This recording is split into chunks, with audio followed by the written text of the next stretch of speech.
Le Salon international des énergies renouvelables, de l'électricité et de l'efficacité énergétique à Sienra va ouvrir ses portes du 23 au 25 novembre prochain à Abidjan.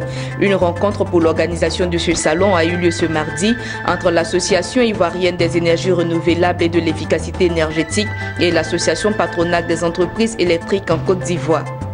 Et puis, en prélude à la visite du ministre de l'Éducation nationale dans la région du Tompi, dans l'ouest de la Côte d'Ivoire, les ex-enseignants de cette zone ont animé un point de presse pour demander leur intégration à la fonction publique. Voilà pour les titres. Bonsoir à tous et merci de nous suivre sur Business 24 Africa. Du 23 au 25 novembre prochain, Abidjan va être le théâtre du Salon international des énergies renouvelables, de l'électricité, de l'efficacité énergétique à Sienra.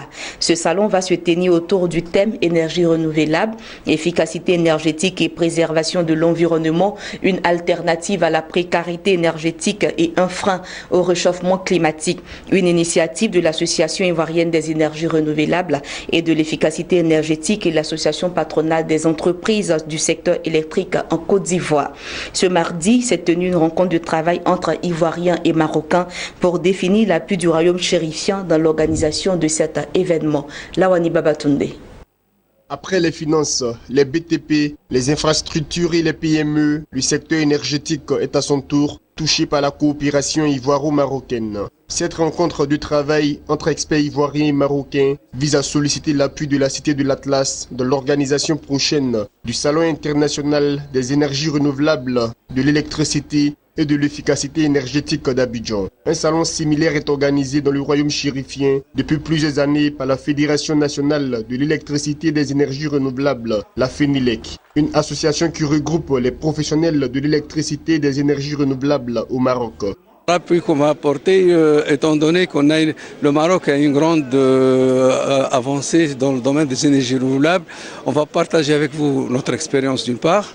On va former vos équipes et on va même apporter dans quelques cas un financement. Pour nous, on considère maintenant la Côte d'Ivoire comme une continuité du Maroc. Ce qui se fait chez nous, on va le faire ici. Depuis plusieurs années, nous sommes allés à l'école marocaine. Nous les avons côtoyés et nous envoient des prises en charge chaque année. Je suis allé 5 pendant consécutivement.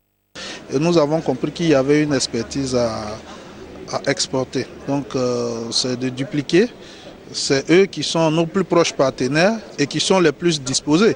Vous avez vu aujourd'hui, tout le monde est impliqué. Depuis même l'annonce, l'ambassadeur était présent. Aujourd'hui, c'est une délégation élargie. L'ambassade est présente. Le ministère des Affaires du Commerce extérieur. Voilà. Voici un peu les raisons qui ont milité en faveur du choix du Maroc. À ce salon, plusieurs sujets vont être abordés, notamment l'efficacité énergétique, l'électricité, les énergies renouvelables, la sécurité électrique, l'environnement, l'habitat et les villes durables. Une initiative de l'Association ivoirienne des énergies renouvelables et de l'efficacité énergétique et l'Association patronale des entreprises du secteur électrique de Côte d'Ivoire. Des actions concrètes sont attendues de ce salon pour une plus grande promotion et exploitation des énergies renouvelables. Question de préserver l'environnement du réchauffement climatique et favoriser le développement durable. Et puis du 23 au 25 mars, la ministre de l'Éducation nationale, Kandia Camara, sera en visite dans la région du Tompi, dans l'ouest de la Côte d'Ivoire, dans le cadre des journées carrières. Occasion pour les ex-enseignants volontaires de réclamer leur intégration à la fonction publique pour le sacrifice fait dans les années 2002. C'est pourquoi ils regardent la visite de la ministre avec beaucoup d'espoir, nous dit Théodore Kanga, notre correspondant dans l'ouest du pays. Les ex-enseignants volontaires du Tompi ont animé un point de presse le mardi 21 mars 2017 à leur siège à Mans pour demander au gouvernement leur intégration à la fonction publique. Comme si c'était déjà fait, les ex-enseignants bénévoles du Tompi, tenant des livres de CAFOP en main, demandent leur intégration pour continuer l'œuvre qu'ils ont commencée depuis 2002 à 2010. Voici la teneur de leur message au cours de ce point de presse tenu ce mardi 21 mars. En effet, sur 3 875 bénévoles, 2 429 ont été intégrés, dont 1 204 instituteurs adjoints, 635 instituteurs ordinaires et 292 professeurs de lycée et collèges. Ainsi, les 613 ex-enseignants volontaires omis par le gouvernement demandent leur intégration à la faveur du concours d'instituteurs adjoints 2017 lancé par l'État de Côte d'Ivoire. les ex-enseignants volontaires de l'ex-zone Seno, plus particulièrement de l'Ouest, de profiter de votre micro ce matin pour dire merci au chef de l'État, son Excellence le président Alassane Ouattara, grâce à qui 2429 ex-enseignants volontaires du Tonkpi ont intégré la fonction publique après les accords de Ouaga en 2007. Merci, Président, pour ce premier geste posé à l'égard des ex-enseignants volontaires de l'ex-zone Ouest. Oui, Président, le mouvement des ex-enseignants volontaires omis de la région du Tonkpi vous dit grandement merci pour le retour du concours d'instituteurs adjoints. Excellence, Monsieur le Président, les ex-enseignants volontaires omis du Tonkpi, ayant enseigné de 2002 à 2010, étant candidats au concours d'instituteurs adjoints CAFOP 2017, vous prie de bien vouloir écouter leurs cris de détresse en trouvant solution à leur intégration à la fonction publique. Pour Blessei Benjamin, président des ex-enseignants volontaires du Tonkpi, parmi ces ex-enseignants volontaires omis, 425 sont frappés par la limite d'âge. Ceux-ci demandent des primes de remerciement. Nous avions été humiliés dans des villages. On ne trouvait pas à manger. On nous disait que nous sommes des enseignants rebelles. Mais cela ne nous disait rien. Nous disons que le A est né toujours A.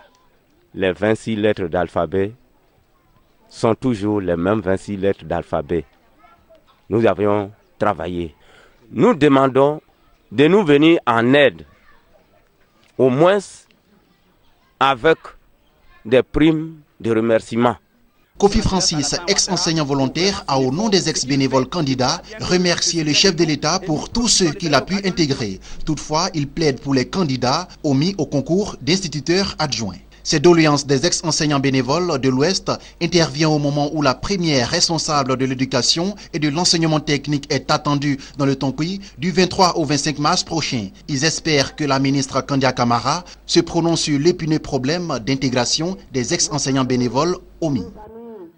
Voilà, poursuivons à présent avec ces informations en bref et en images.